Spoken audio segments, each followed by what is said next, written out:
कल्याणवृष्टिभिरिवामृतपूरिताभिः लक्ष्मी स्वयंवरनमङ्गलदीपिकाभिः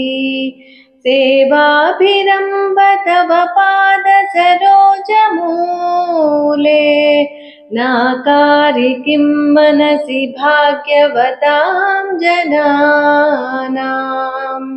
एतावदेव जननी स्पृहणीयमास्ते त्वद्वन्दनेषु सलिलस्थगिते च नेत्रे सान्निध्यमुद्यतरुणायुतसोदरस्य त्वद्विग्रहस्य परया सुधया प्लुतस्य ईशत्वनाम कलुषा न सन्ति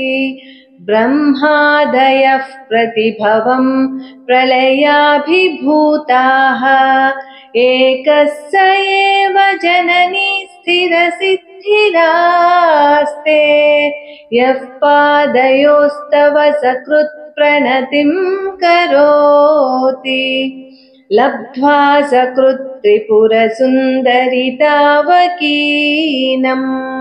कारुण्यकन्दलितकान्तिभरं कटाक्षम्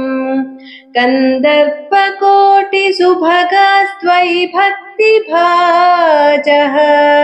सम्मोहयन्ति तरुणीर्भुवनत्रयेऽपि ह्रीङ्कारमेव तव नाम गृह्णन्ति वेदा मातस्त्रिकोणनिलये त्रिपुरे त्रिनेत्रे त्वत्संस्कृतौ यमभटाभिभवं विहाय दीव्यन्ति नन्दनवने सह लोकपालैः हन्तुः पुरामधिगलं परपीयमानः क्रूरः कथं न भविता करलस्य वेगः नाश्वासनाय यदि मातरिदं तवार्धम् देहस्य शश्वतमृताप्लुतशीतलस्य सर्वज्ञतां सदसि वाक्पटुतां प्रसूते देवि त्वदङ्घ्रिसरसीरुहयोः प्रणामः किं च स्फुरन्मकुटमुज्ज्वलमातपत्रम् द्वे चामरे च महतीं वसुधां ददाति कल्पद्रुमैरभिमतप्रतिपादनेषु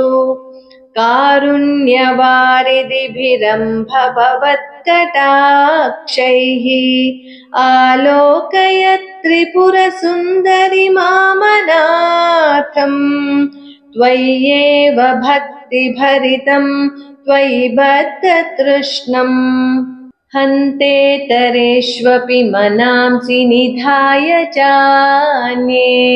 भक्तिं वहन्ति किल पामरदैवतेषु त्वामेव देवि मनसा समनुस्मरामि त्वामेव नौमि शरणं जननि त्वमेव लक्ष्येषु सत्स्वपि कटाक्षनिरीक्षणानाम् आलोकय त्रिपुरसुन्दरि मां कदाचित् नूनं मया तु सदृशः करुणैकपात्रम् जातो जनिष्यति जनो न च जायते वा ह्रीं ह्रीमिति प्रतिदिनं जपतां तवाख्यां किं नाम दुर्लभमिह त्रिपुराधिवासे माला किरीटमदवारणमाननीया तान् सेवते वसुमती स्वयमेव लक्ष्मीः सम्पत्कराणि सकलेन्द्रियनन्दनानि साम्राज्यदाननिरतानि सरोरुहाक्षि त्वद्वन्दनानि दुरिताहरणोद्यतानि मामेव मातरनिशं कलयन्तु नान्यत्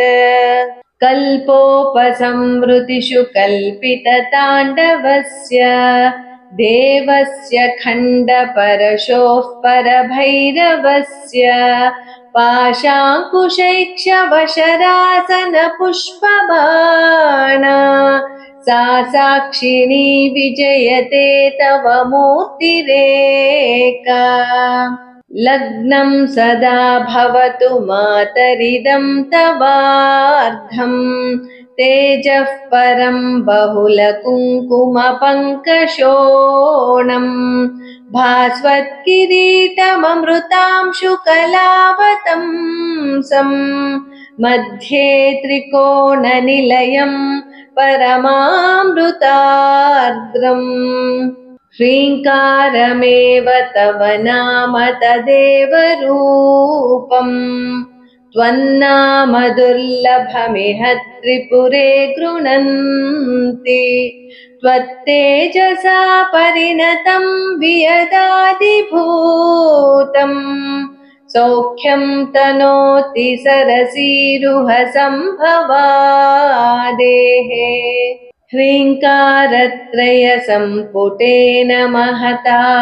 मन्त्रेण सन्दीपितम् स्तोत्रं यः प्रतिवासरं तव पुरो मातर्जपेन्मन्त्रवित् तस्य क्षोणिभुजो भवन्ति वशगा लक्ष्मीश्चिरस्थायिनी वाणी निर्मलसूक्तिभारभरिता जागर्ति दीर्घं वयः वाणी निर्मलसूक्तिभारभरिता जागर्ति दीर्घं वयः।